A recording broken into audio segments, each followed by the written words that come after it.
Só um minuto. Bom, agora está oficialmente gravando.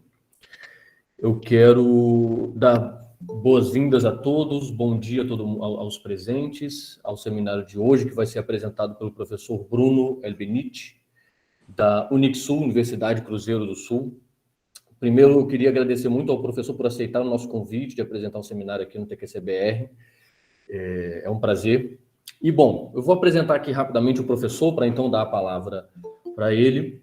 E o professor Elbenit, ele tem uma formação, a formação dele, a graduação é na Alemanha, na Universidade Técnica de Kaiserslautern, eu não sei muito bem a pronúncia. O mestrado, pelo visto, foi um mestrado tanto na Universidade de Kaiserslautern, pois bem, na Alemanha e na Pierre Marie Curie, na França. O doutorado foi na State University de New Jersey, na Universidade Estadual de Nova Jersey, nos Estados Unidos. Como no pós-doutorado, ele teve duas passagens, uma nos Estados Unidos, no Laboratório Nacional de Argonne, e na Universidade Sorbonne, na França. Bom, atualmente, o professor Bruno, ele está na Universidade Unixul, Universidade Cruzeiro do Sul, como eu mencionei, e também já teve passagem como professor visitante no IFT Unesp. Bom, o professor, a experiência dele de pesquisa em teoria quântica de campos, especificamente em física hadrônica, métodos não perturbativos aplicados a QCD, e, bom, quebra de simetria quiral, e que aí tem um link com o seminário de hoje, em que ele vai tratar das simetrias da natureza e o prazer de quebrá-las. Professor Bruno, fique à vontade. Eu vou pedir a todos que fechem o vídeo, de preferência, só para uma questão para não pesar muito aqui. Eu também vou fechar o meu, deixar só o professor Bruno com o vídeo aberto. Professor, fique à vontade, a palavra é tua. Opa, muito obrigado, Igor, e muito obrigado aos organizadores. Obrigado pelo convite e, como já falei, desculpa pela minha ignorância, porque realmente eu sei lá, eu sei que vocês começaram ano passado, mas eu perdi esse projeto e, bom, agora eu vou tentar acompanhar. Então, como o Igor falou, boa parte do meu trabalho tem a ver com mais física hadrônica, em particular QCD, mas eu tive também tive interesse na verdade, em violação de CP e na física inclusive no Rio, tem vários grupos experimentais de decaimentos de mesons com sabores pesados, meson B, meson D, a oscilação desses mesons, simplesmente por razão porque são mesons estados ligados e apesar de muita gente ter mais interesse em física nova e a partes eletrofracas, na física eletrofraca, tem muito interesse da parte que se de entender as fases fortes, né, a física hadrônica dentro do computador. Então, por isso, acho que esse seminário vai ser mais sonológico, mais histórico, na verdade, e mais se concentrar sobre a simetria P e CP, que sobre simetria quiral. Não queria falar sobre QCD e outras coisas que eu faço, porque eu vi que algumas outras pessoas, como a Arlene, acho que a Teresa também, já apresentaram sobre isso. Então, vou falar um pouco coisa diferente, de um modo mais geral, senão houver muitas equações, ok? Então, por que simetria? Desculpa, o texto é tudo em inglês, mas como meu português ruim, vou tentar acompanhar do melhor jeito possível.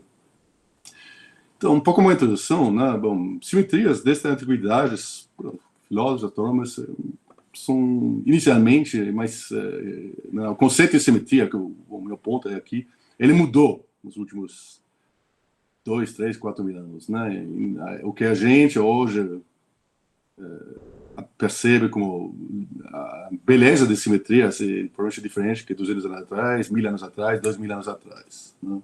Então, se eu for na época dos gregos, né, o termo, a palavra simetria vem de sol, né, sun, né, sun em inglês, o sol em português, na verdade sun em português que significa com, né, o junto, e metron, que é a medida, né?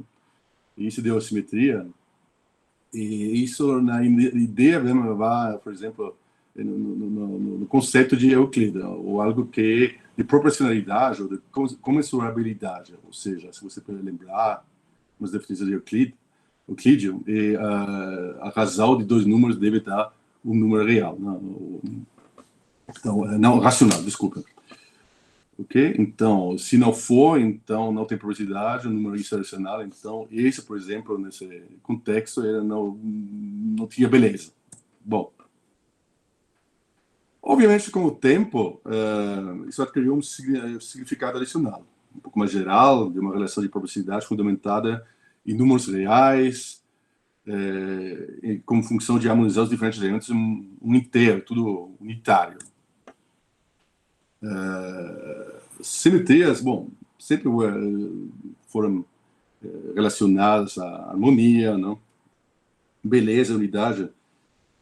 E isso, bom, essa abordagem provou ser decisiva para seu papel nas teorias até hoje, não? Então, se você for primeiro para as Platos, ou Timeu de Platão, por exemplo, ele teve, obviamente hoje isso parece bem ingênuo ou engraçado, mas se você ler as definições das antigas colas gregas, então isso se inspirou na perfeição de diferentes poliedros, né? A esfera, obviamente, como sendo o corpo geométrico mais perfeito, e o poliedro que se aproxima cada vez mais de uma esfera, não? Então a relação do Platão não Platão, Platão em português, não? E, por exemplo, os elementos da natureza, por exemplo, que o fogo, vou mostrar depois umas figuras, ele descreveu com a forma do tetraedro, não? Tetraedro, então tem 4 lados, parece um pouco afinado, parece algo que corta, né? Uma forma mais agressiva, bem longe da harmonia do esfera, por exemplo, simplesmente porque talvez isso que se associa com o fogo. Da mesma forma, a Terra, né? Ela é descrita por um cubo, né? Cubo simplesmente mais crudo, vamos dizer. Aí o ar e a água, por exemplo, com formas mais regulares, né? O octaedro, por exemplo, dodecaedro, isocaedro, etc. Né? Então, esses objetos, se você aqui, esse é a Terra, o fogo,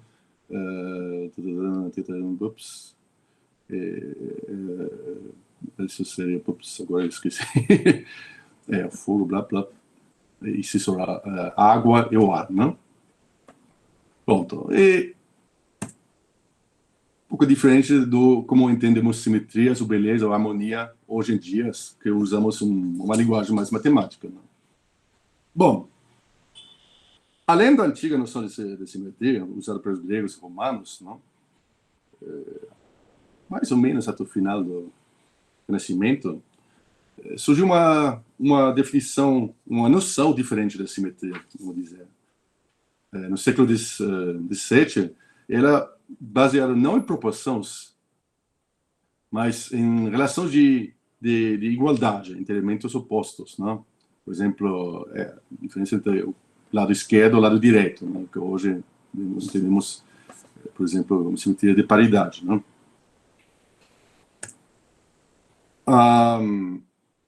As peças são intercantáveis, né, em relação ao todo, eles podem ser trocadas um com o outro, preservando a figura original. Né? E esta última noção de simetria desenvolveu através de várias etapas no conceito também encontrado hoje na ciência moderna. Uma etapa crucial foi a introdução de operações matemáticas para escrever isso, não só realmente regras bem específicas baseadas na álgebra e na geometria para descrever essas operações, não só com palavras, mas com operações específicas matemáticas, como, por exemplo, reflexões, rotações, translações, que descrevem com precisão como as peças devem ser trocadas, né? Qual é a descrição, ou a matriz, né, em termos de rotação. Bom, finalmente chegamos a definição de simetria de uma figura em termos de invariância sobre tais transformações. Praticamente no século XVIII, XIX, na cristalografia, o século XII em particular, estudando, por exemplo, cristalos e ver como eles mudam entre a rotação, né? Que a simetria tem subtranslação e rotação, por exemplo. Um passo-chave foi a geração para a defesa teórica em termos de grupos de simetria, que não preciso falar para vocês, que são um grupo de teoria de remuneração, então vocês sabem bem mais que eu sobre isso, mas, em geral, a construção de teoria de campo, e para nós, hoje em dia, isso, obviamente, foi um passo muito importante. Surgiu após o século XIX,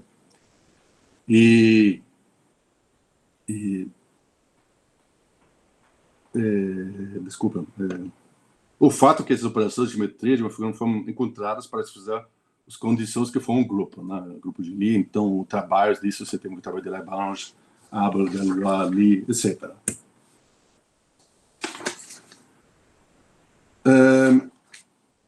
Primeira metade do século XIX, introduziu também abordagens, um problema baseado mais na abordagem de mecânica analítica, né? A teoria de Hamilton-Jacobi, etc. E nessas abordagens, também a abordagem lagrangiana, obviamente, o que é interessante é as simetrias são vistas de um pouco uma transformação, como as simetrias são vistas, né? Então, transformações de variáveis, coordenadas generalizadas, devem deixar uma Hamiltoniana invariante. Não? Essas transformações que existem simplificam os problemas na mecânica. E isso vai ao estado geral das teorias físicas em termos das propriedades sobre essas transformações. Trabalhos aqui tem de Simon Poisson, Henri Poincaré, Noether, muito importante, obviamente, o teorema de Noether. Rufus Lie, David Hilbert, Weil, Wigner, etc., a partir do século XIX. Né? Então, realmente dá uma base matemática muito mais formal. E esses estudos tratam de transformações da simetria que deixam sistemas invariantes, lidam com quantidades conservadas. Né? Importante é nisso, temos que enfatizar o termo de Noether, né? Leis de conservação, que até hoje usamos, não? E hoje em dia, as simetrias de calibre são provavelmente o paradigma principal das teorias de campo quânticas. Eles estão intimamente ligados ao conceito de conservação de corrente, né? Bom, em teoria de campo elétrica seria a conservação de corrente elétrica, mas também de mecânica quântica, a conservação de probabilidade, etc. Então, se você olhar disso, né, todas centenas, séculos, sempre, não só na física, também na biologia, muitos científicos sempre associaram algo com uma harmonia, beleza, em algo que é simétrico, né? E se quer realmente guardar, insistir na simetria de uma matéria, na simetria de um objeto, né? Eu coloquei esse texto aqui do Henri Poincaré, né? E na harmonia das diversas partes, sua simetria, seu equilíbrio feliz, uma palavra em tudo que introduz a ordem, tudo que é unidade, que nos permite ver claramente e compreender uma vez tanto o conjunto quanto os detalhes. Né? Isso, obviamente, é quase poético, né? Muito bonito. E a ideia é de mostrar aqui, discutir um pouco com vocês quais são as outras simetrias que hoje em dia nas quais a gente insiste hoje em dia, e que, finalmente, elas são quebradas. Nem sempre são exatamente como você quiser, né? Referindo a George Orwell, né? Todos os animais são iguais, mas algumas são mais iguais. Então, bom, isso foi uma pequena introdução, né? Tem uns exemplos concretos, né? São essas simetrias tão bonitas, e quais são os que são conservadas, e quais são os que podem ser quebradas, tá? Então, qual das simetrias é relevante em física? Bom, a resposta rápida, né? Tem muitas, e depende do problema particular, você está estudando, olhando. As simetrias podem ser contínuas, podem ser discretas, podem ser de translações, rotações, de transformação de calibres, etc. Tem vários. E transformação de tempo. O que eu aqui, nessa palestra, vou considerar apenas é conjugação de carga, né, transformação de carga, paridade e a reversão de tempo. Tá? Essas três operações. Bom, vamos começar com a conjugação de carga, que infelizmente, eu sempre falo isso, o que ela faz? Ela transforma, né, uma partícula na sua antipartícula com a mesma massa, carga oposta e números quânticos opostos, né? Por exemplo, com um spin mais um meio vai ter um spin menos um meio, etc. Infelizmente, a gente associou com isso a palavra antimatéria ou antipartícula, e você sabe muito bem, algumas palavras, uma vez inventadas, elas ficam, e eu falo infeliz, talvez uma invenção infeliz, porque simplesmente na ciência popular, ou simplesmente no mundo, a gente associa normalmente com anti algo negativo, né? Algo que tem um sentido meio não desejável, né? Então, talvez a gente poderia ter falado de partícula conjugada. Bom, tanto faz. Então, essa conjugação de carga, como eu falei, transforma a partícula na sua antipartícula de massa igual, momento e spin também iguais, porém, números quânticos opostos, né? Como carga elétrica, o isospin, etc., número baryônico. Você tem um número baryônico que representa um próton mais um, e, obviamente, a C faz isso menos um. Né? Uma transformação discreta, que deixa as equações de Maxwell invariantes. Aqui eu vou, não vou, para simplificar um pouco, vou me referir à eletrodinámica clássica, não? Então, sobre a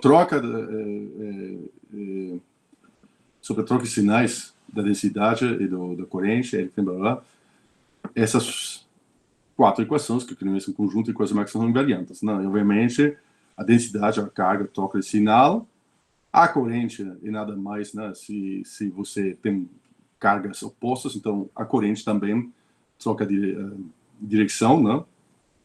Obviamente, o elétrico, né?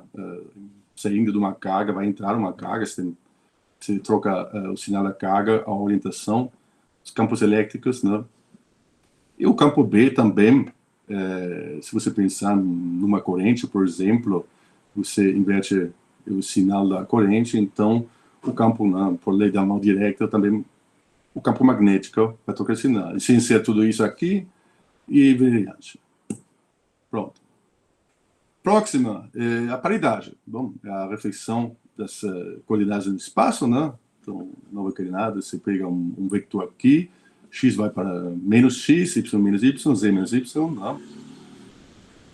E nesse caso, se você pensar, o campo elétrico entre duas cargas, que são duas partículas com carga oposta, né? Vão trocar de sinal, né? Porque a paridade simplesmente vai, imagina, você tem aqui um pósitron, um elétron, você troca, né, para a operação de paridade por essas duas, então por isso o campo elétrico também é revertido, não? Então, sob paridade, o campo elétrico, os vetores em geral se compõem, o campo elétrico se comporta como um vetor, né? Porém, o campo magnético, não. Então, desculpa, eu esqueci de falar. Sua paridade, obviamente, as escalares não mudam, não? Trocam. Obviamente, a corrente, sua paridade, uma corrente vai vai na direção oposta, sua transformação de paridade, campo elétrico é a mesma. Porém, o campo B é um vetor axial, né? Se você lembrar a lei de Biot-Savart, o produto vetorial, né, entre a velocidade, a corrente e a posição. Então, você troca duas vezes, você aplica a ação da paridade, e isso, como é um produto vetorial, não é feito. E, finalmente, a reversão de tempo, né, isso cambia t menos t, e isso é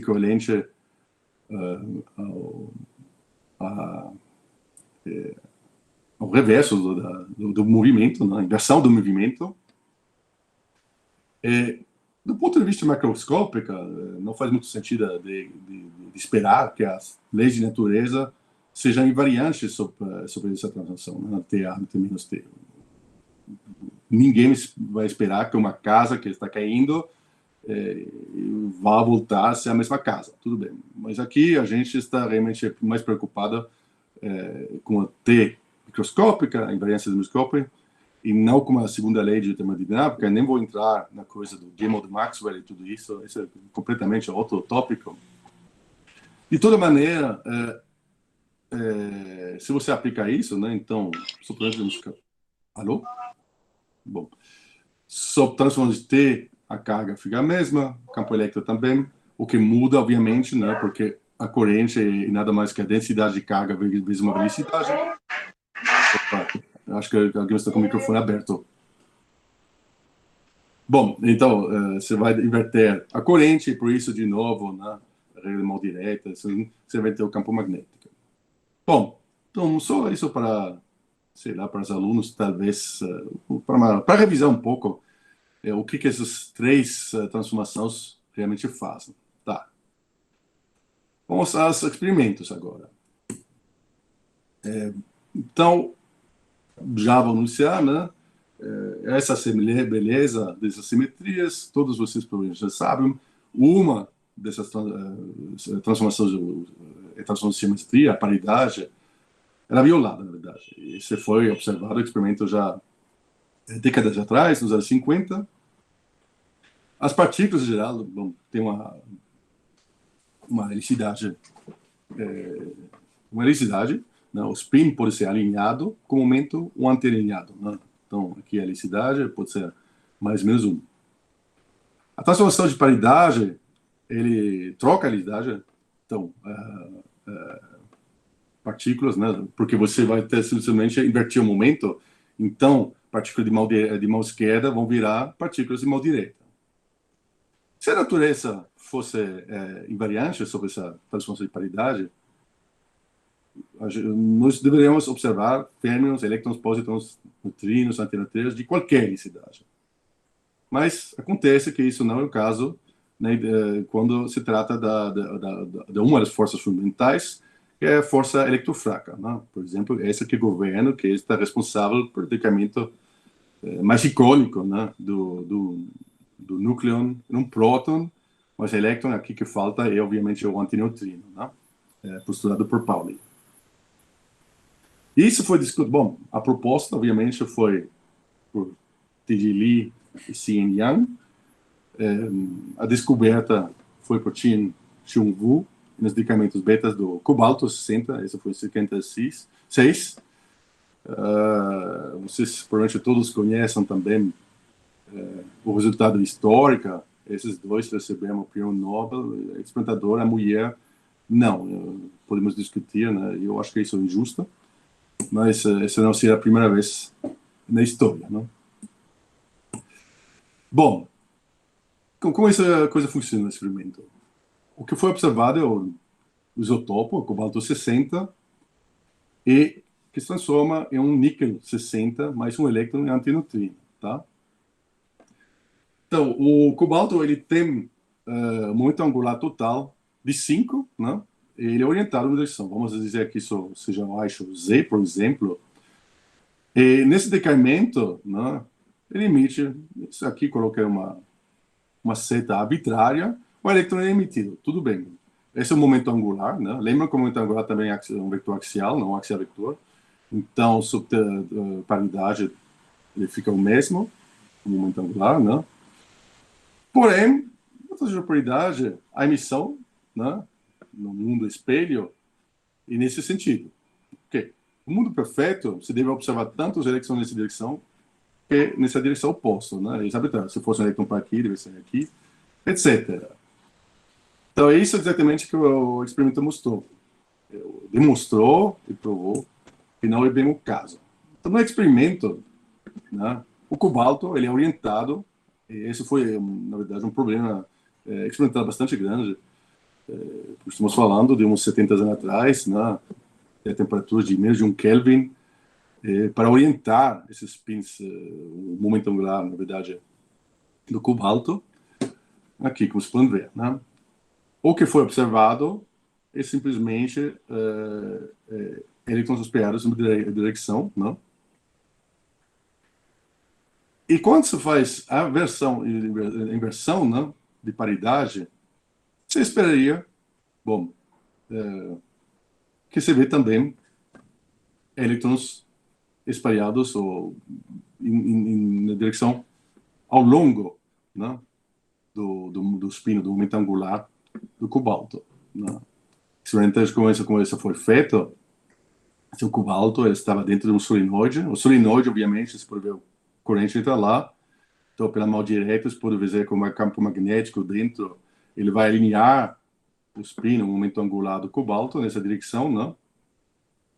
E a direção preferida que foi observada é em direção, né? Como eu escrevo aqui, a emissão de elétrons e, por grande parte, direção oposta do spin do núcleo. Tá? Se pode, com uma configuração diferente do solenoide, então a corrente vai para aqui, o que você está fazendo aqui? Você está simplesmente mudando o campo magnético. Né? Nessa consideração, o campo magnético vai para baixo, você está alinhando, na verdade, o spin do cobalto na outra direção. E, bom,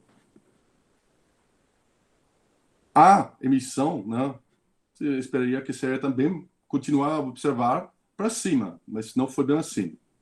Ou seja, não existe uma imagem espalhada nesse descaimento. O que eu não mostrei nessa imagem, obviamente, são os antineutrinos, né? Os elétrons e antineutrinos na direção oposta. Tá, o que aconteceu, então? Parece que o espelho não funciona tão bem, ao menos na força eletrofraca, nos decamentos eletrofracos. Opa. E esse é um momento, vamos parar para pensar na conservação. Então, o momento angular ele é conservado, né? O momento axial vetor. Temos o cobalto com momento angular total J5. Depois do caminho, você tem o momento angular 4. O antineutrino, né? Ele tem um meio, o elétron tem um meio. Então, esse é conservado. Só que o que se observa é sempre uma velocidade positiva. Então, o antineutrino, né? Ele é espalhado, ele é emitido em direção do spin, do momento angular do cobalto, e o elétron, né, nesse ligamento, em direção oposta. Então, você vai sempre observar uma antineutrina com velocidade positiva e um elétron com velocidade negativa. E o que o me mostrou, o que nunca é observado, ou pouco, dentro dos limites experimentais, então, esse seria, obviamente, um antineutrina de mão direta, o que nunca foi observado, ou estatisticamente, significância estatística, são antineutrinas de mão esquerda, né? E vice-versa, são observados neutrinos de mão esquerda, mas não de mão direita. Bom. Então, se você fizer um zoom, aqui não estou usando a figura para o decaimento de cobalto, estamos um pouco mais modernos, estamos olhando os decaimentos eletrofracos do pion, por exemplo. O que acontece aqui é que não só a paridade é violada, mas também a simetria, né? A transformação de carga. Por quê? Vamos lá. Imagine, por exemplo, por um decaimento, né? Hoje em dia sabemos que esses decaimentos são acompanhados por a troca de um bóson W, um bóson de calibre da força eletrofraca.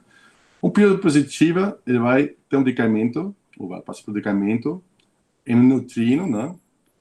E como de mão esquerda, e um muon positivo, mas pode ser também um elétron positivo, também mão esquerda. Isso aqui você nunca vai observar. Você nunca vai observar o decamento do pion positivo, né, em um neutrino de mão direta. Mas, da mesma maneira, isso não existe, mas se você fizer, por exemplo, desse processo a transformação de carga, então o neutrino vira um antineutrino, tá? Pion positivo vira um pion negativo, o muon positivo, o elétron positivo vira um muon negativo, e isso é permitido. Acontece que os leptons, né, como os quarks, todos, podem ter qualquer helicidade, mão direita, mão esquerda. Como já discutimos, como foi mostrado, esse aqui seria possível, porque nesse caso o antineutrino é de mão direta. Então, se esse processo não existe, mas se esse processo existe, também tem uma variação de C, não só de P. Ok? E para simplesmente fazer um resumo, né, até hoje, bom, isso depende se o neutrino, obviamente, tem uma pequena massa, mas eu não vou entrar nesse detalhe. Não observamos neutrinos de mão direita, nem antineutrinos de mão esquerda. Tá. Eu já falei isso. Isso significa, né, e quase um pouco vicioso, significa que a natureza, a um certo nível, sabe diferenciar entre objetos de mão direita e de mão esquerda, né? Como pode? Então, esse princípio, na verdade, de conservação de paridade, de uma forma mais formal, foi formalizado por Eugene Wigner, era violada de forma máxima na interação fraca, né? Hoje em dia, isso com Feynman e agora esqueci o segundo nome, foi desenvolvido na teoria de campos, na teoria V-A, na corrente corrente vector menos corrente axial vector. E como eu já disse, né, por causa da predição, Li e Yang receberam o prêmio Nobel pouco tempo depois do experimento, porém a experimentadora não. E para dar um pouco de ideia que impacta hoje, né, hoje se aprende isso já na graduação, e não parece grande coisa, mas se você pensar, é uma coisa fantástica, né? Não uma coisa trivial, que a natureza decide que uma das forças simplesmente não respeita essa simetria, ou quebra a simetria. Tá. Bom, o De Chassis, né? Então, o Freeman Dyson, por exemplo, quando ele recebe uma cópia um preprint, hoje a gente falaria, né, desse artigo do Yang Li, dos experimentos, né, da Wu, achei isso interessante, né? Pois, como ele mesmo falou, eu não tinha ideia, puxa, isso é completamente novo, isso, né, estamos falando de 3.000, 4.000 anos, e a gente pensar em termos de simetrias, e de sempre pensar, construir teorias em termos de simetrias que devem ser respeitadas, e isso abre um novo campo, né, de física. E ele se autocritica, né? O Wolfgang Pauli também, numa carta a Weishaupt, descreveu muito bem que realmente ele estava sob choque inicialmente e que foi dramático para ele. Agora não quer passar? Ah, tá. Bom, então, paridade não é considerada. Grande coisa. Vamos ver. Mas se talvez uma simetria, né? Tem um jeito, né? Tem um jeitinho de reparar, consertar essa coisa, né? Talvez a gente esqueceu uma parte, algo, né? Tem como, talvez, tá bom, uma simetria quebrada, mas conjugando com outra simetria, tem como consertar isso e tem uma simetria, talvez uma simetria maior. O Lev Landau, né? Ele fez a proposta, bom, que deveria ter uma simetria mais fundamental que a paridade. Ele sugeriu que iria partir de partículas para antipartículas, né? A gente deve combinar a conjugação de carga e de paridade. E essa combinação poderia ser conservada, né? Tem a ver com a probabilidade do espaço Hilbert. E isso seria, não C, mas CP, produto CP, a verdadeira simetria entre matéria e antimatéria. Então, nesse caso, se a gente voltar para esse decaimento do pion, por exemplo, não? Tá, só esse decaimento, um pion positivo, né, em um neutrino de mão direta, transforma a paridade, isso é proibido. Nesse objeto, sob carga, isso é proibido, por paridade de esquerda para direita é proibido, etc. Né? Então, C e P é proibido. Porém, eu posso, aplicando, se você aplica P e C, né, não necessariamente na ordem, você simplesmente está descrevendo um pion positivo né, decaindo, vira um pion negativo decaindo. Mas aí em coisas que são permitidas. Um antineutrino de mão direita, e aqui você tem um neutrino de mão esquerda. Pronto. Então, vamos mostrar isso. Essa agora é a simetria fundamental que vai fazer, por exemplo, se tivesse, por exemplo, algo no universo primário, se tivesse uma força que a gente não conhece, uma física nova, isso poderia fazer também, né, que o antipróton poderia cair mais rapidamente que o próton, né, se tivesse algo que viola esse CP. Bom, mas se CP é conservado, então os mesons e os antimesons vão daqui do mesmo jeito. Então, a gente tem P, C e CP, e os 56, né, nem 8 anos depois, aconteceu a mesma coisa, né? No famoso experimento de Cronin, Fitch, etc., e outros, mostraram que a simetria CP também pode ser quebrada, né? Então, tem violação de simetria CP. E, mais uma vez, esse foi um choque, ainda mais fundamental, provavelmente. E como falei, como realmente tem a ver com a relação entre matéria e antimatéria, isso tem implicações, ramificações mais importantes ainda para a física prática e a cosmologia até hoje, né? Então, por que isso é um choque, né? Bom, pouco antes, nos anos 50, foi desenvolvido o teorema de CPT, e ele afirma que em qualquer teoria invariante de Lorentz, né, a teoria de campo Lorentz, são deixados a teoria mesmo e as leis são deixadas invariantes só para transformar C, P em T. Né? Isso é de Schwinger, Lüders, Pauli e John Stuart Bell. CPT também, né? Se você, bom, isso seria realmente um seminário sobre a teoria de campos para detalhe, né? Isso, bom, mais histórica. E tem vários trabalhos até hoje para mostrar se tem teorias que podem quebrar até CPT, mas, bom, CPT implica que a partícula e a antipartícula devem ter a mesma massa e o mesmo tempo de vida. Tá? Outro choque que significa simplesmente, né, se você pensar, se CPT, o teorema implica, se CPT é conservado, né, eu suponho isso, se CPT, a simetria CPT é quebrada ou não é respeitada, isso acontece também com T. Então, o processo é irreversível, né? Você não pode reverter um processo. Então, vamos escrever um pouco o que é essa violação de simetria CP, não? No contexto do experimento, desse experimento. Aqui não escrevi, vamos escrever em experimento. Esse foi visto em oscilações de campos neutros. Bom, aqui preciso introduzir talvez uns conceitos, né? E fazer a diferença entre a interação forte e a interação fraca. Quando você produz, por exemplo, em uma reação forte, né? Espalhamento de um elétron com um próton, pode dar um lambda count, então outras reações, outros processos para criar os counts. Quando você produz o count numa interação forte, ele vai ser o que a gente chama de estado forte, né? Tem o K0, que é o ds bar, e o barra K0, que é o SD bar, ok?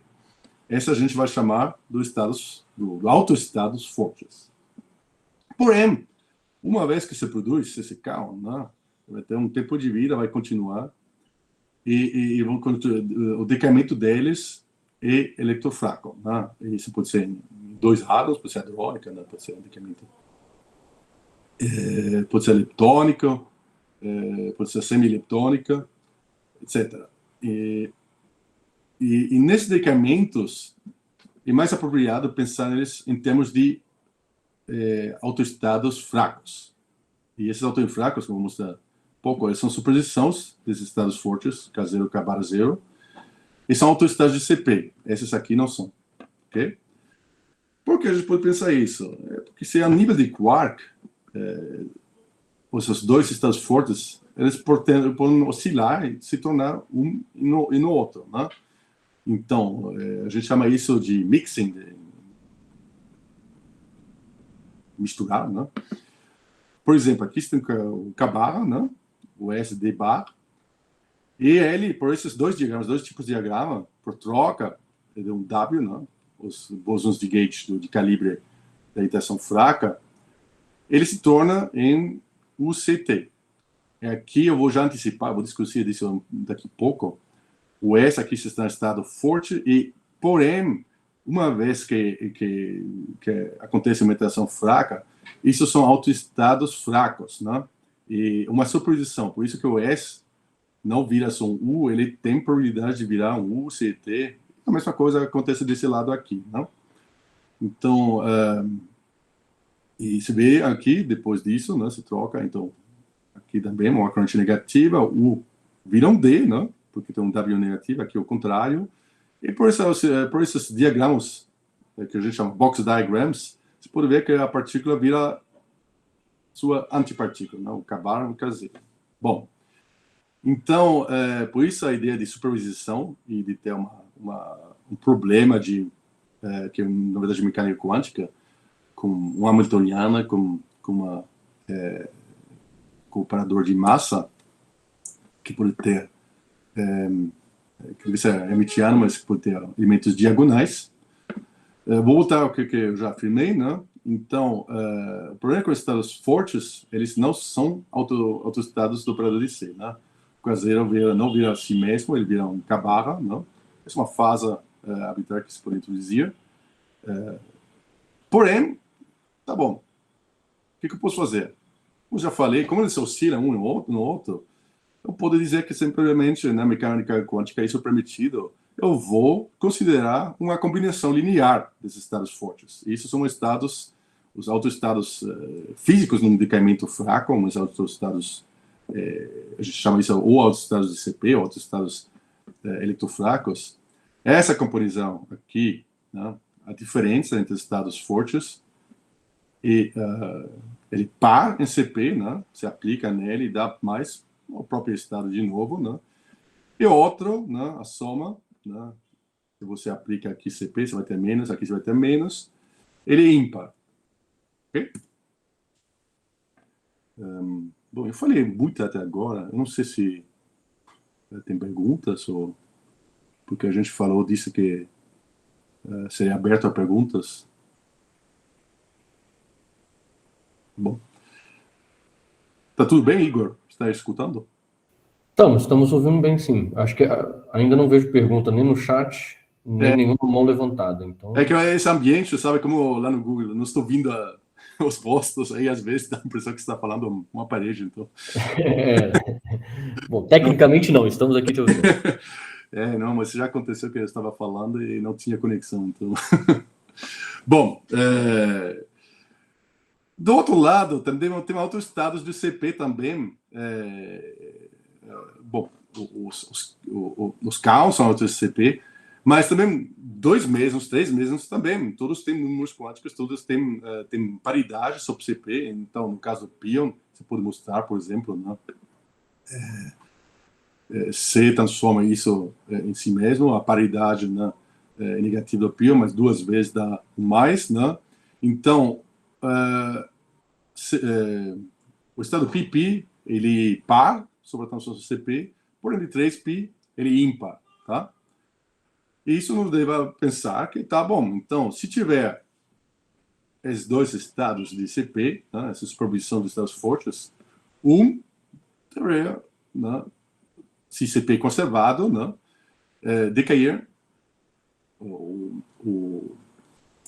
esse aqui, o K1, que par, deve decair em 2 pions e outro em 3 pions, ok? E isso não seria permitido.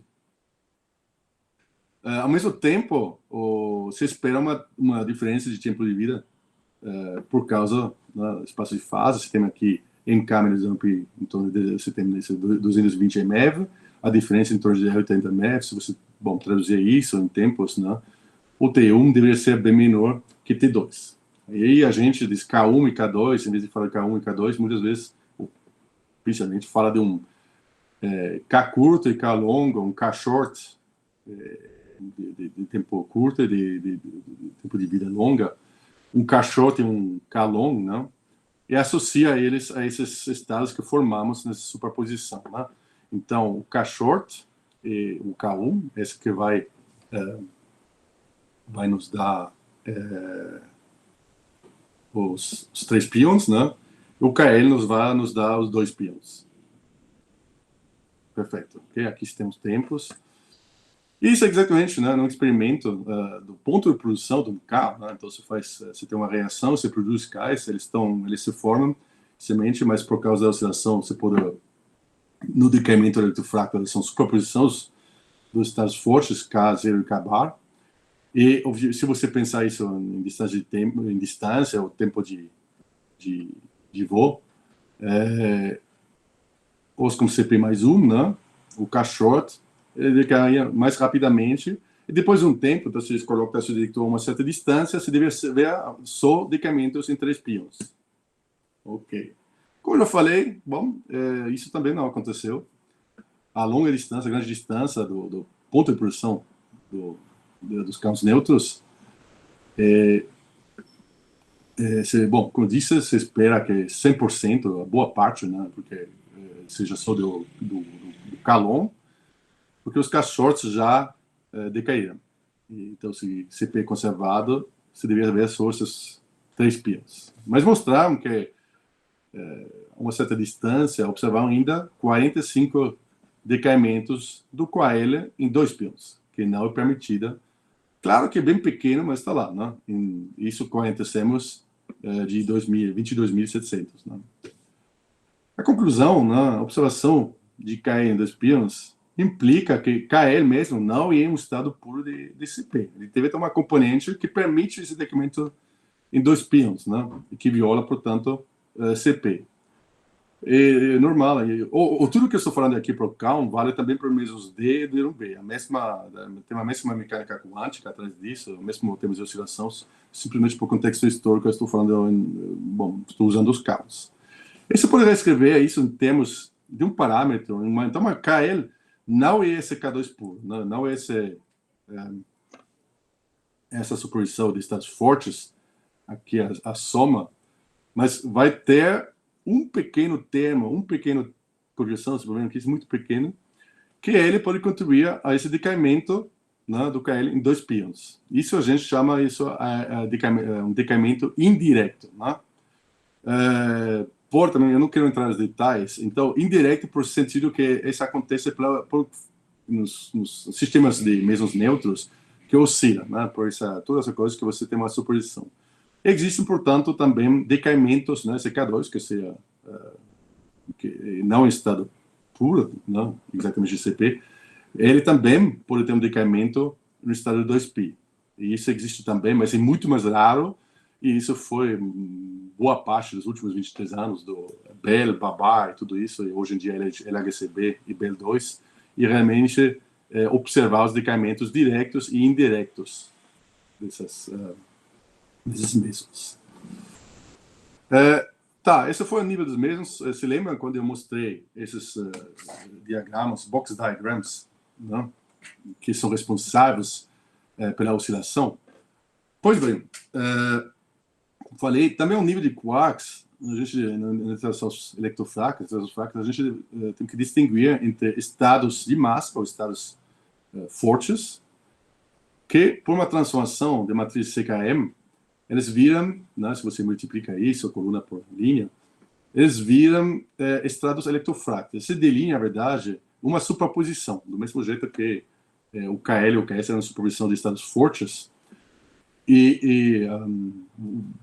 essa matriz, então, todos os elementos descrevem probabilidades dentro da teoria da teoria eletrofrágil, de qual é o mais provável, por exemplo, um B virar um D, um S, etc. Não? Desculpa. Um virar um D, um virar um S, um virar um B, etc. Então, em termos de diagrama de Feynman, você pode reescrever isso, né? Se um U, por exemplo, né? Como o U, você tem que ele vai decair em um D, mas na verdade tem 3 possibilidades, né? porque uma superposição. A forma como é a força electrofraca, e como ela está escrita pela Lagrangiana, é que essa D', né, é uma superposição ponderada, se quiser, né, com esse D, né, aqui você tem um VUD, VUS, VUB, ou seja, o U pode realmente virar um D, emitindo um W+, mais um S ou um B. Okay? E essa coisa você pode também pode fazer também para o B. Né? Poderia B que vira um D, um B que vira um S, um B que vira um U. Né? Bom, desculpa. Um B que vira um C, né? Então, isso é um exemplo. Um B que vira um C, um B que vira um U. Esses elementos secamente de matriz, V e J, são constantes complexas, né? A matriz unitária, e esses elementos não são preditivos, não são, você não sabe o modelo padrão. Você, na verdade, parametriza dessa forma e tem que determinar do experimento, do mesmo jeito como o ângulo de Weinberg tem que ser determinado. Né? Deixa eu falar um pouco mais sobre a matriz, né? Inicialmente, na verdade, bom, a gente não conhecia o quark B nem o quark top. A matriz de Kabibel, né, tabela de Kabibel, foi uma matriz 2x2, tá? Porque a gente conhecia simplesmente esses 4 sabores. Do jeito unitário, então, tem, obviamente, regras de grupos unitários. 2x2, se for números complexos, você pode absorver 2 vezes em fases nos férmions mesmos. Bom, em resumo aí, que uma matriz 2x2, né, não permite um tema complexo, ok? E sem tema complexo, sem fase, na verdade, muito fraca, você não vai ter violação de CP. Agora você adiciona mais uma família, né, os B e T, e aí se faz todas as transições de fase de novo, se absorve nos férmions. Ele está sobrando, nesse caso, se você fizer isso corretamente, uma fase complexa.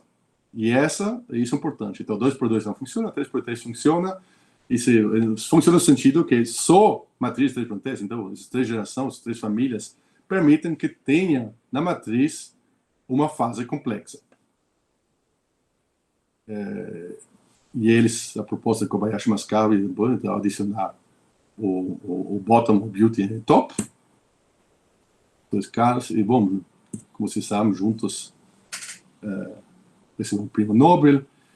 E se você pensar nisso, então, essa matriz, que é parametrizada, que eu falei, ela descreve probabilidade de transições. Aqui, descrevi com essas setas vermelhas, azuis e verdes, a probabilidade, né? Então, a maior probabilidade, obviamente, é dentro de uma família de top para B, de C para S e de D para U.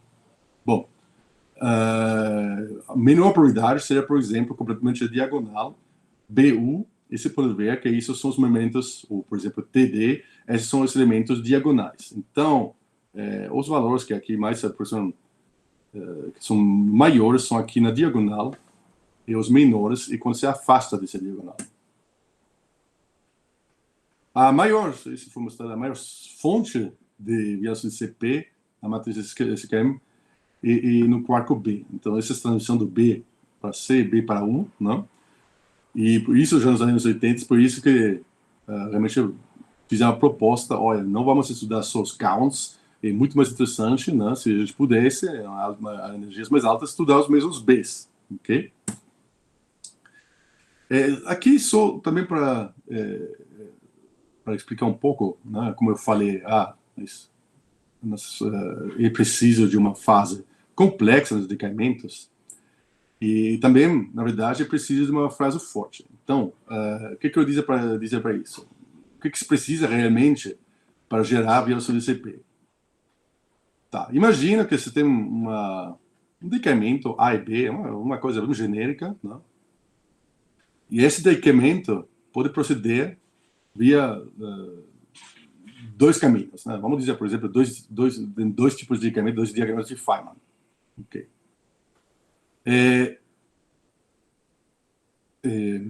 essa parte exponencial aqui, Φ1 e Φ1, Φ2, ou essa parte geral, esse problema de amplitude, descreve a parte forte, a parte da QCD, essa fase forte, ok? G1 e G2 serão problemas onde entram os elementos de matriz CKM, né? Então, descreve a parte eletrofraca.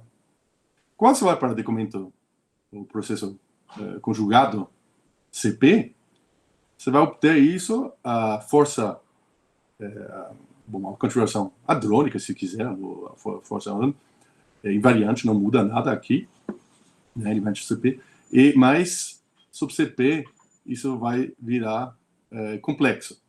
Tá bom. Então, você tem esse processo, é o processo conjugado de CP.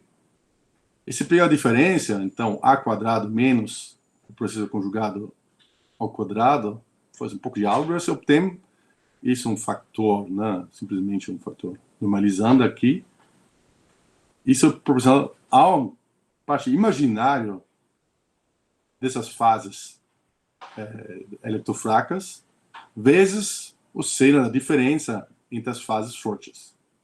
O que significa? Duas coisas. Primeiramente, se tivesse na matriz CKM, se não tivesse uma fase complexa, isso seria automática zero, não teria a violação CP. Porém, não é suficiente. Então, essa é uma condição, mas não é suficiente. Porque se as fases são as mesmas, por exemplo, se não tivesse uma... Ou seja, podem ter diferentes fases, mas tem que ter uma diferença de fase entre um processo e outro. Se as fases são as mesmas, então, se não vai ter violação de CP também. E por isso que é muito importante, além, para alguém que faz física hadrônica, de entender a parte eletrofraca desses descaimentos e também entender a física hadrônica. Então, sei lá, isso passa por fatores de transição, funções de ondas, do estado inicial, final, etc. Essas fases fortes são importantes para entender realmente a violação de CP. E a violação direta de CP ocorre simplesmente quando isso muda isso e não é um menos que um. Bom, onde que esse é o relevante? Quanto tempo ainda tenho? Deixa eu ver que horas são. Putz, estou quase no limite, mas bom, não falta pouco. O experimento agora, no Rio, vocês estão bem localizados, porque tem vários grupos que trabalham lá, a colaboração LHCb, né? No CERN, e que, bom, funciona já uma década agora. E se você compara com os experimentos, então, o experimento LHCb, que estuda realmente decaimentos dos mesmos B, decaimentos dos mesmos D, semiletônicos, leptônicos, em 2 piões, em 3, 4, em várias coisas, isso realmente hoje é quase uma zoologia para entender quantos decaimentos tem. E na maioria, se não observa a violação de CP. Porém, em alguns casos, sim, e em particular, ultimamente, nas relações de mesmos D, e no BS, para JPSI e vários outros. Então, a colaboração LHCb realmente foi importante e tem a ver com a luminosidade, com ter o oxidador, por exemplo, se eu pensar no primeiro ano do LHCb, do experimento LHCb, eles tinham 10 vezes mais dados que em todos os 10 anos, ou mais de 10 anos de Bell e Babá antes, e hoje em dia, estamos falando de 10 anos depois, ou quantos anos depois? Eu acho que é quase mais de 10 anos. Ou seja, a riqueza de dados, de novos resultados é impressionante, não? Detector, obviamente, esse tem um custo, e hoje em dia, como complemento ao LHCb, você sabe que o LHCb é dentro do CERN, dentro do Large Hadron Collider, então é um experimento dedicado entre vários outros. Mas hoje em dia, começou uns 2 anos, o laboratório, realmente, o experimento é o oxidador dedicado a física de sabores, a violação de CP, e o Super KEKB, esse no Japão, não? E, bom, aqui, esse slide já tem uns 3, 4 anos, essa coisa foi realmente um aumento de luminosidade impressionante, é diferente do LHC, porque são colisões de elétrons-pósitrons, então se o elétron-pósitron se coloca ele, como era antigamente no Babar, por exemplo, no SLAC, exatamente na ressonância de Y 4, e se observa como isso vira um B+, um B-, etc. Né? Então, hoje em dia, são esses dois experimentos realmente que nos trazem quase toda a informação sobre a violação de CP. Eu vou mostrar uns resultados antigos, né? Então, sim, mas você está falando, né? Você falou sobre cá, hoje em dia, onde é que acontece isso nos indicadores de B. Então, esse foi um trabalho que eu estava um pouco envolvido tempo atrás, de vez em quando eu volto a isso. O que temos aqui? Você tem, isso, obviamente, os dados são muito melhores aqui, como eu peguei de um artigo meu, isso não é a minha qualidade, tem mais de 10 anos, LHCb melhorou muito esses resultados, mas a consequência ainda é a mesma. O que você pode ver aqui? Um B-, um B negativo, que decai um K-, P+, P-, e aqui o processo, né, o decaimento conjugado. Okay? Se você olhar aqui, na região de ressonância, né, isso é a massa invariante de dois pions, né, porque, claro, a energia pode transferir mais para cá, ou mais para P+, P-. Então, se você olha na distribuição de massa invariante do par de pions, pode ver, olha aqui, tem uma grande diferença. E essa aqui, um pouco abaixo de 800, é nada mais que o pico do Rho, o mesmo Rho, né? Porque dois pions interagem, eles podem ter ressonâncias fortes, que é o Rho. Acontece, então, que no decaimento do B+, você vê muito menos o Rho, porque você pode integrar também. Você pega aqui, você vai integrar sobre o número de eventos, e você vai mostrar que B- vai decair muito mais em Rho que o B+. E isso, realmente, visualmente, uma demonstração de violação de CP. Okay? Hoje em dia, você tem vários rotas, por exemplo, tem violação de CP em regiões diferentes. Né? Você pode ver aqui, por exemplo, a contagem do que acontece com B-, com B+, né, event yields. Você pode ver que, por um caso, é diferente do outro. Esse, de novo, o que você está perguntando no aspecto de massa invariante, né? Aqui, quase a mesma coisa, como decai, né? O estado final de P+, P-, do B- e B-, não importa tanto. Mas aqui você pode ver que tem uma grande diferença nessa região também, em torno de 60, 70 MeV. Você pode ver, né? Que a produção de PP é maior num caso que no outro, etc. Então, esses são resultados bem mais recentes. E se você... A violação CP total, né? Você tem... então, não é 1, né? A versão direct é 0.622. Então, mesmo dentro das estatísticas e tudo isso, isso é claramente uma violação de CP importante. Tá bom, mas por que isso é importante? Então, voltando, infelizmente, vou dedicar quase nenhum tempo a isso, mas voltando ao resumo, por que isso é importante, essa quebra-simetria? Isso, obviamente, tem a ver com a origem do universo, a teoria de Big Bang, né, bem na origem, e a origem, bom, de bariogenese, né? Onde que você foi essa antimatéria? Isso é a pergunta, né? Isso nos leva às condições de Sakharov, na época, para criar a simetria de bárion-antibárion no universo. Sem isso, a gente não existiria, né?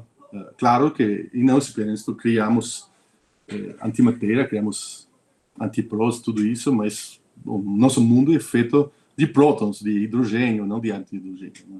E se tivesse a mesma coisa, uma igualdade exata, teremos grandes problemas, né? Então, as três condições dentro, né, primeiramente as interações no início do universo, ficava um desequilíbrio muito grande termal, todas as interações, né? Então tinha interações que, por exemplo, faziam que teria mais decaimento de átomos que de prótons, mas isso não é suficiente, a violação de número bariônico, tudo bem, isso que é, mas a longo prazo, quando você continua os decaimentos, você precisa também,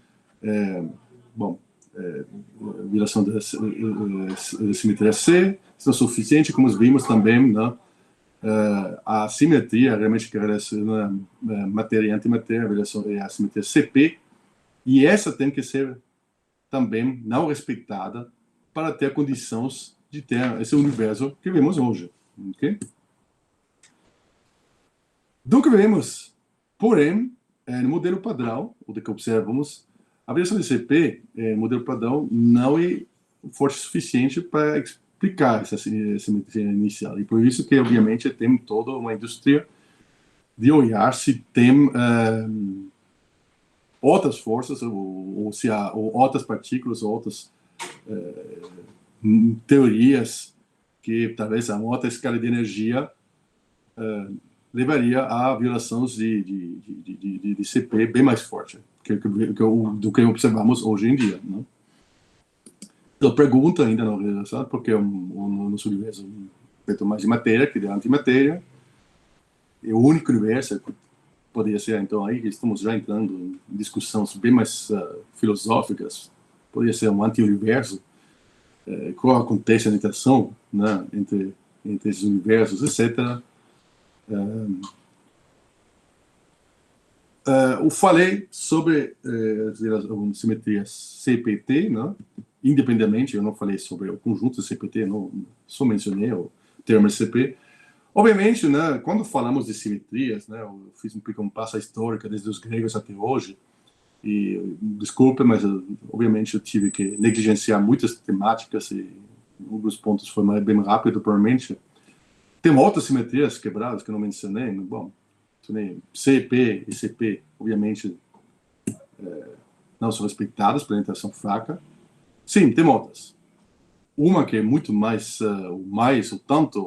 tão crucial que essa discutida aqui, sim, tem. E uma, bom, esse na verdade é outro, acho que a Arlene falou bastante sobre isso, provavelmente a Teresa, e a quebra, né, da simetria quiral, então, de dois jeitos, né, ou que obviamente pelo mecanismo de Higgs, mas que seria interessante também para um seminário, não sei enquanto isso foi abordado, é a quebra dinâmica, simplesmente porque na teoria não abeliana os gluons interagem e criam massa. Então, de um jeito que se não vem na lagrangiana, mesmo se fosse no limite quiral, respeitar a simetria quiral, nos seus raros finais, se quebra dinamicamente simplesmente pela interação. Por isso que é uma quebra dinâmica. Isso é tão crucial, provavelmente, que a violação de CP, porque, como vocês sabem, o Higgs dá uma massa bem leve, 4 ou 5 MeV, mas o próton tem 1 GeV, né? E isso, obviamente, é uma outra área de pesquisa super importante, e para mim isso é tão válido. Eu não falei sobre isso, então, e a intenção é a cromodinâmica quântica. Mas provavelmente vocês já ouviram isso. E é responsável por boa parte da massa visível no universo. Bom, porque se o pion não tivesse massa, então seria uma interação a longa distância, como uma interação elétrica, né? Se o pion não ressonancia, então seria o pion simplesmente não seria um potencial de Yukawa e você teria simplesmente não estado ligados, não teria estados atômicos, não teria nada. Então essa simetria também acho que vale mencionar. E com isso eu vou simplesmente terminar. Bom, é isso. Bom, muito obrigado, Bruno, pelo seminário, um seminário bem completo, bem didático. E eu vou convidar agora todo mundo, aos presentes, a abrir o microfone para a gente poder fazer o primeiro agradecimento.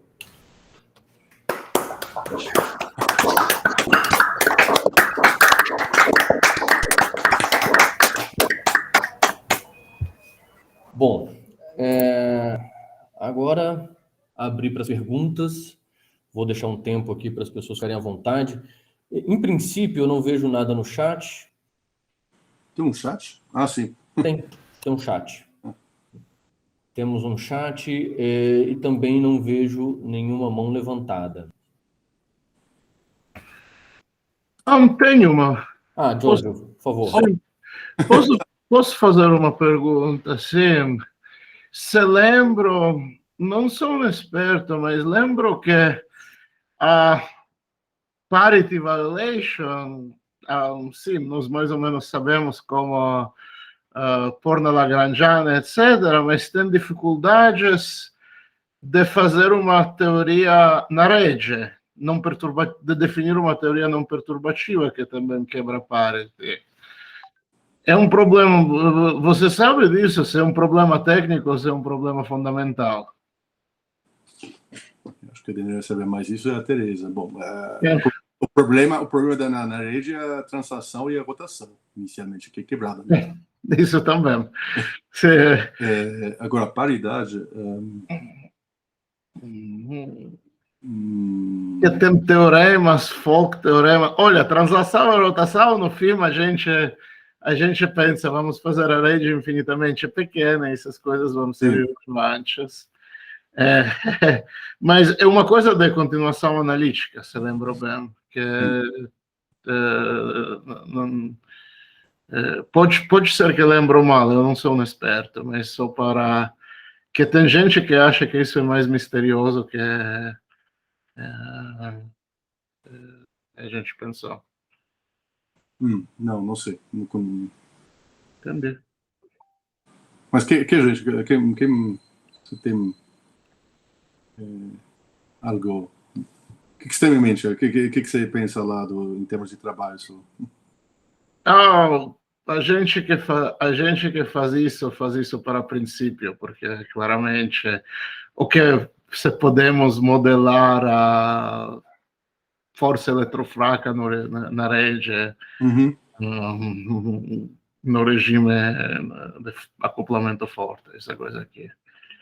É uma questão de princípio, mas olha, sabe, a gente se imagina que a mecânica quântica a teoria de campo é bem definida não perturbativamente, porque nós podemos imaginar que estamos morando em uma grande rede e depois fazer continuação analítica, que não funciona. Isso.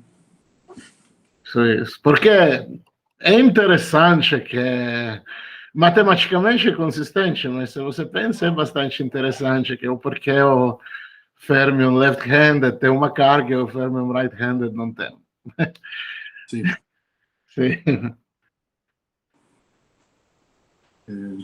Bom, não sei dizer. Entendi. Bom, obrigado, Giorgio. Obrigado também, Bruno.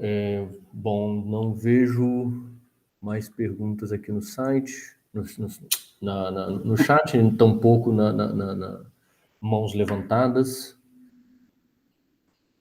Ô, Bruno, deixa eu te fazer uma pergunta que eu acho que é bem simples. Inclusive, você provavelmente mencionou algo nesse sentido agora, mais no final da apresentação, mas que para mim não ficou tão claro.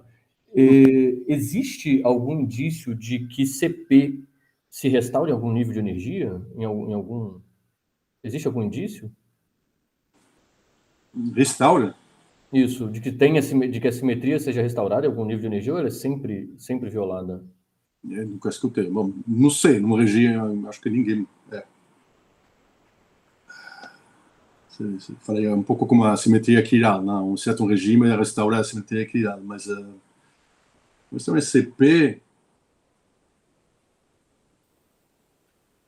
Olha, na verdade, é o contrário, porque no início do universo você espera que a níveis de energias bem incomparáveis como hoje, você espera que a violação CP seja ainda maior, não?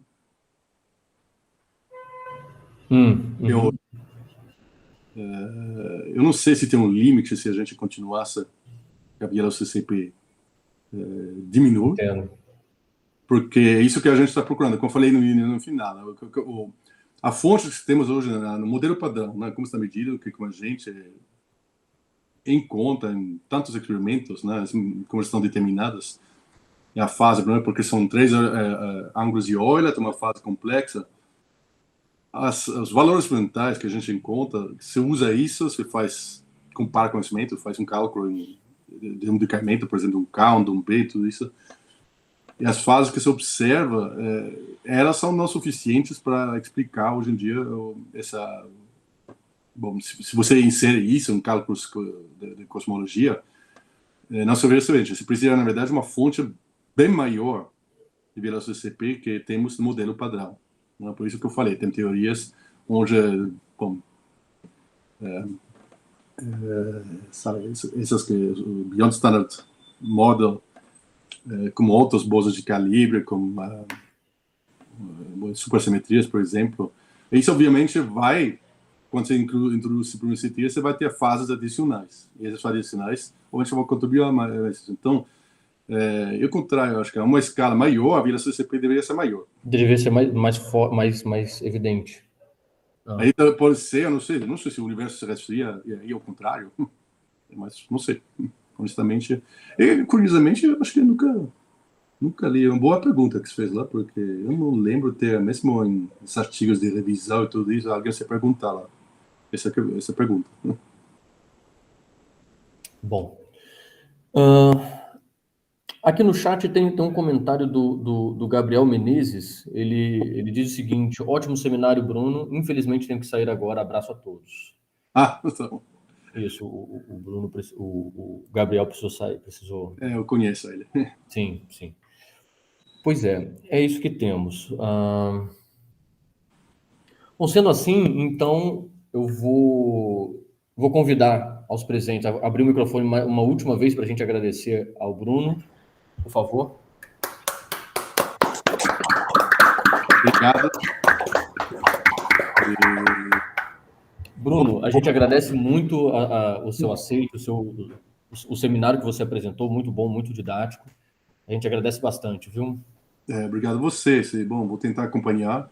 Eu ainda não recebi esse e-mail, sabe? Eu vou te mandar uma e-mail alternativa, porque senão eu nunca vou saber quando são os seminários. Eu vou ter que corrigir provavelmente algum erro meu. Nada. Vou ter que corrigir aqui. Porque nem me chega no spam, sei lá. Mas... Sim, curioso. A gente troca e-mail, porém os e-mails de divulgação nenhum chegam, né? Isso é curioso. Então, obrigado. Obrigado a todos que eu não tenho visto faz muito tempo. Eu vou finalizar então a gravação, tudo bem? Tchau. Até a próxima. Tchau.